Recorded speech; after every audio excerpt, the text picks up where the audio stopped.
নমস্কাৰ, মই আনটা মিনি ব্লগলৈ সকলোকে স্বাগতম জনাইছোঁ। এতিয়া আহিছোঁ মালিগাঁৱত থকা সাপ্তাহিক বজাৰখনলৈকে। আজি বজাৰত বস্তুৰ জুই চাই দাম। এয়া হৈছে ধূপধৰা বাই, তেওঁৰ পৰা আমি একেৰাহে 10 বছৰমান বস্তু কিনি আছোঁ। আজি কিনিলোঁ বাঁহগাজ। বায়ে একেবাৰে বাকলি গুচাই পেলাই ৰেডি কৰি দি পঠিয়াইছে। আজি বজাৰত প্ৰতিটো বস্তুৰ দাম 100 টকাৰ পৰা 200 টকাৰ কিলোৰ ভিতৰত। কেঁচা জলকীয়া হৈছেগৈ 200 টকা কিলো, আদা নহৰু পোৱা হৈছে 70 টকাকৈ। বজাৰতে লগ পাই গ'লোঁ এই টিকলি মাইনাজনী, ইমান মৰম লগা। পোকোচাত কেঁচুৱালৈ এই গৰমতো বজাৰ কৰি থাকিব পৰাকৈ এগৰাকী নাৰী, কিমান শক্তিশালী দেখিছেনে।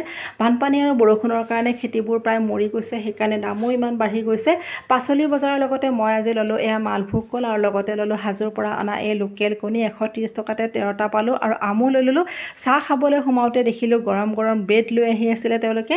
ব্ৰেড এটা লৈ ল'লোঁ আৰু এই ব্ৰেডটো আচলতে আমি সৰু থাকোঁতে গাখীৰৰ লগত খুব খাইছিলোঁ, খাবলৈ ভাল পাওঁ। আমি যদি ব্যস্ততাৰ মাজতে নিজৰ ঘৰতে হওক বা চাদৰ ওপৰতে হওক অলপ হ'লেও খেতি কৰোঁ, স্বাস্থ্যসন্মত হোৱাৰ লগতে ইমান দামো ভৰিব লগা নহয়। আজিলৈ আহোঁ, বাই বাই।